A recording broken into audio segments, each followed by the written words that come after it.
back to the 13th Destiny podcast with Magnum. I am your host, James Magnum Cook, and it is good to be back with you. I've taken a few days off. I like to call this as the fact that I still enjoy working and working for other people sometimes, not just for myself.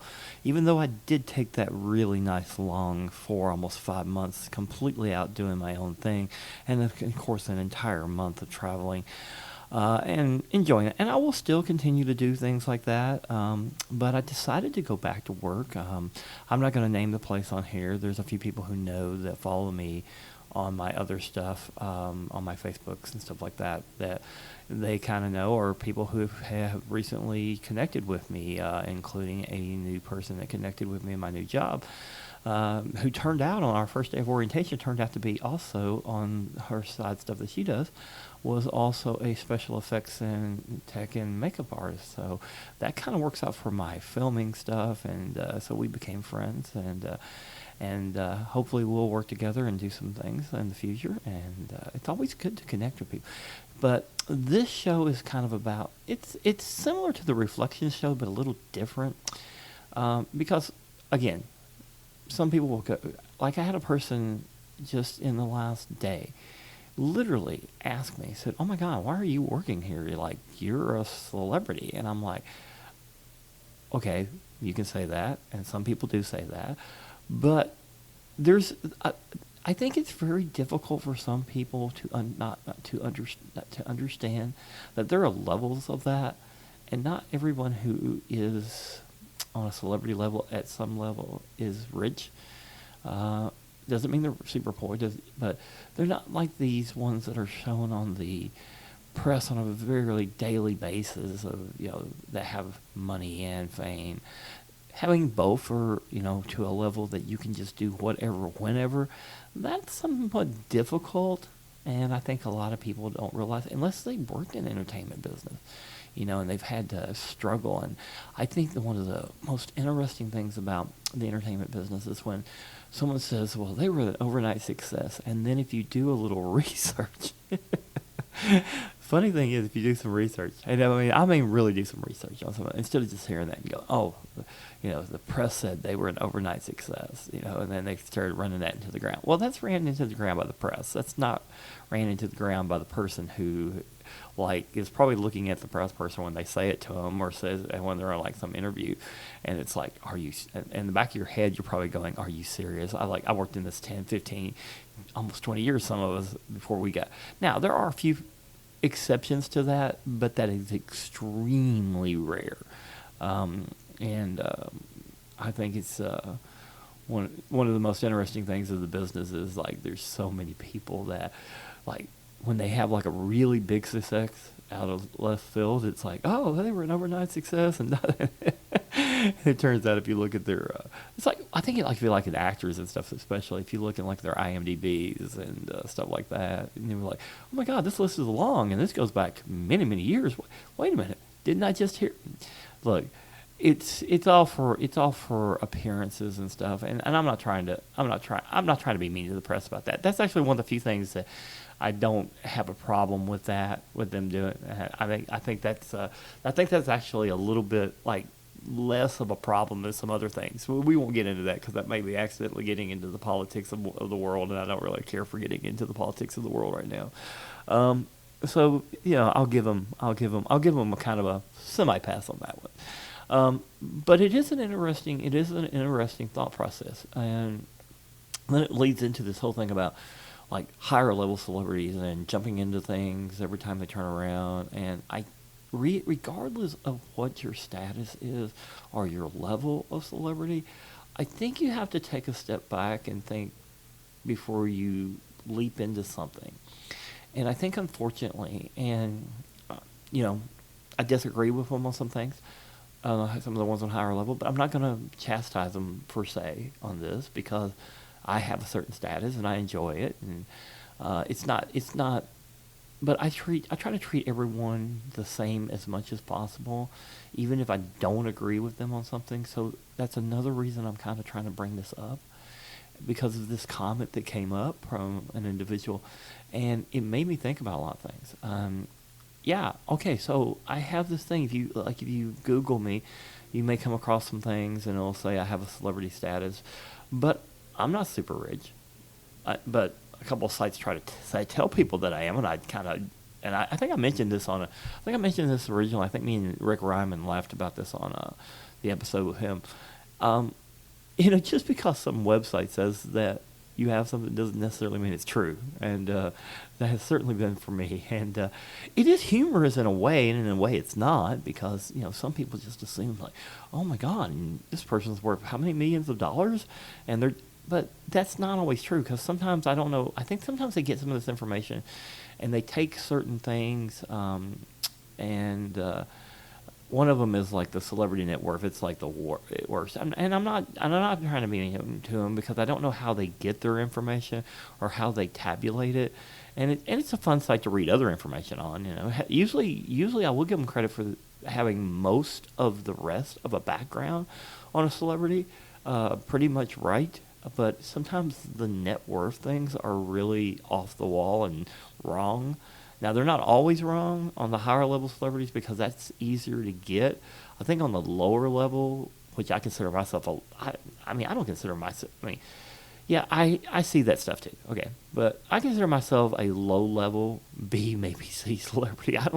I'm nowhere near like the A. So I don't even know if that's ever going to happen. And that's fine. I don't really care if it happens, it happens. But see, I'm at this point in my life, I really don't care if it happens, but I enjoy what I do have, but I still try to treat everyone the same. I try to treat, like, if I go to, like, a hotel, I try to treat the desk clerk as if they were like the CEO, and I knew the CEO. And sometimes, actually, I do know some CEOs, and that's interesting, because on my LinkedIn, I actually have connections to a lot of CEOs, but I don't talk to them on a daily basis. It might appear to be that way, like, oh, well, look, I am connected to them through that, but it's not like I'm sitting down to the table every day and talking. Now, a lot of general managers, I will tell you that's a little different, because a lot of places I have been, including business stuff I've done in Bowling Green, my hometown. General managers, a lot of times I will sit down with. I've had sit downs or had lunch with them or stuff like that. But CEOs, not all that often. A couple, and one previous CEO that I worked for, very good friend, still a very good friend to him and his wife, and they have their main house in California. So, yeah, a few, but it's not like it's every day, okay? It's just not like that. So some of these sites take things, and I think they twist them around to get more people. So say someone's Googling me locally, and this stuff comes up, but this person knows me a little better. They're like, well, really? Is he really hiding? Well, here's at the end of the day. The only people who really know how much money you have, or should, as far as if you're doing everything by the book, would be the IRS. Beyond that, some of this crazy stuff that I see sometimes, I go, thank God they know the truth, because some of this is crazy. But I think even they know. I think they're not. I think they know that what you see on the internet is not always 100% accurate. Now, is the background accurate? Yeah, the movies or things like that I have IMDb credits or stuff like that. Yeah, that's all correct for the most part. I don't think I've really come across something that was really wrong on that. But a lot of times, your levels and what you supposedly have, that gets twisted a lot. And I don't know if they're doing it to make. I don't know if maybe some of the, like when you're coming up, maybe they're doing it to make you look bigger than you are, which I guess that's a good thing in some celebrity, but I guess there's also a negative side to that, is what I'm getting at. And it all boils down to, how do you treat someone? Okay, so this new friend that I made, I treated her just like she was awesome, and because she had this talent and I could, connect with her, and it would be a good thing, and I could, work with her in my movies, and, but I talked to her on a level of, okay, yeah, this is me, this is who I am, I would like to connect with you because I like your work.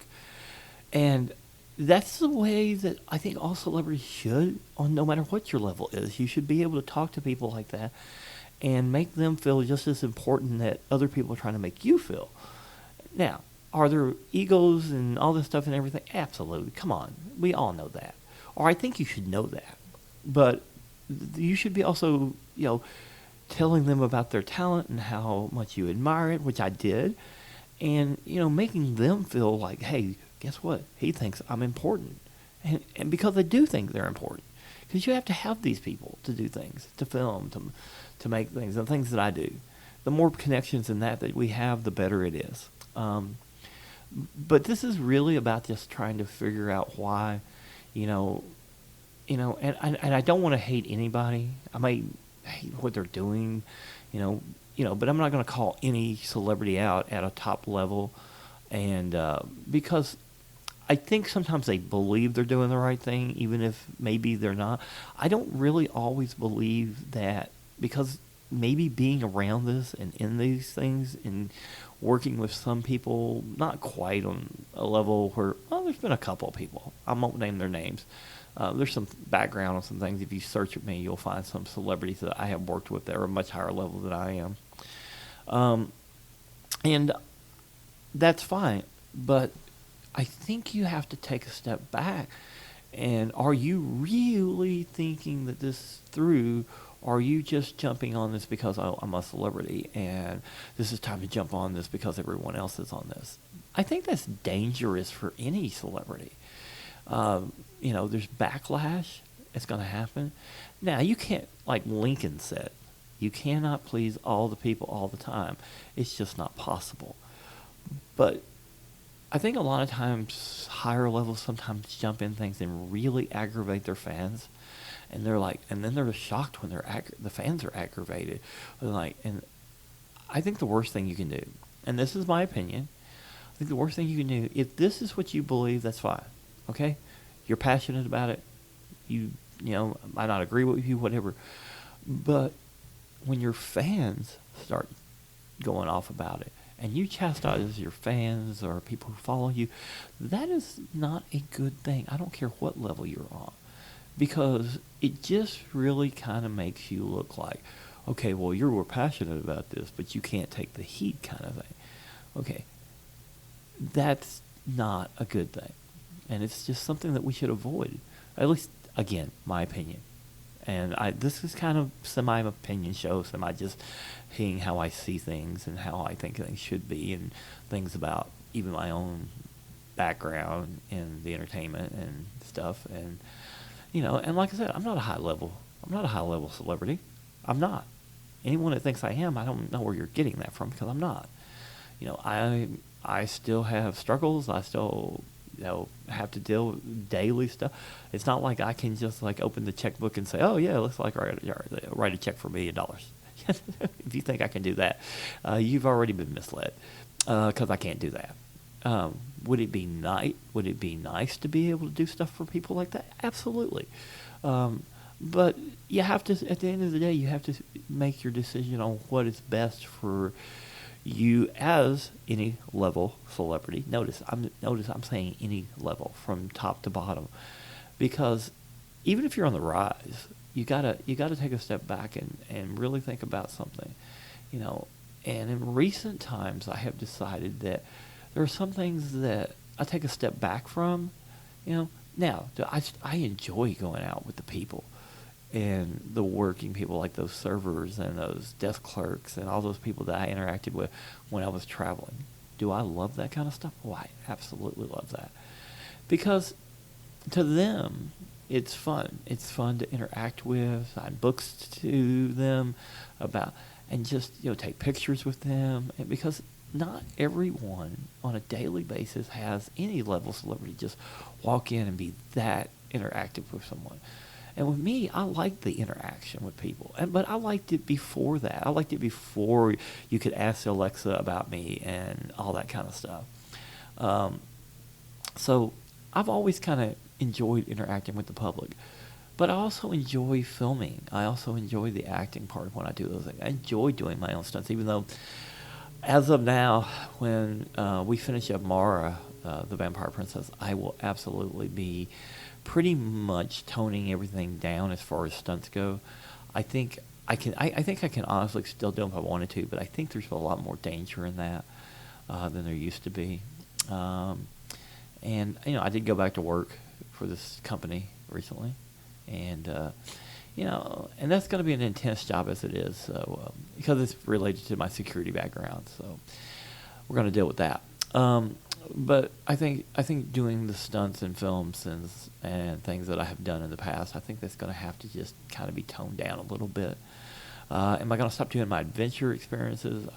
Probably not. I'll probably still fly, race cars, or do stuff like that, zip line, But I'm going to be a little bit more cautious because after the whole fractured rib thing in California, that even though that was from a massage therapist, that still is like resonating with me. That I'm not quite the same anymore. Things have changed. You know, I think I could still handle it. I think I could. I think I could still handle if I had to fight or whatever like that. Should it come up, but I think my recovery time is. I think my recovery time on my fractured rib was really, really good for my age, but I don't think that this is something I'm going to keep doing as far as my own stunts. I'll probably maybe still be on camera because I do enjoy the acting part, but I think I'm going to tone down my parts a lot more after this film. And we are going to finish that. And a big shout out to all the people who were trying to support us on Kickstarter. We did reach a little over 16,000 some dollars on that, but we did not reach our $60,000 budget. So I'm going to turn around in January and do another Kickstarter for a lower amount, and then hopefully we can be successful on that. And then whatever we get over it, we're going to try to budget it out and do as much as we possibly can for this film to make it as best we can. It would be awesome if we got that $60,000, but maybe I was a little too ambitious. But big shout out to director Joseph Kelly, also who knows me and we're friends as well. Gave me a lot of great tips for the January relaunch of a new Kickstarter, and when I do that, we will hopefully get that a little bit better. And I will reach out to those who donated or tried to donate, but Kickstarter is a little different from other things because you have to reach the budget. So anybody listening knows about Kickstarter knows it works that way. Oh, excuse me. And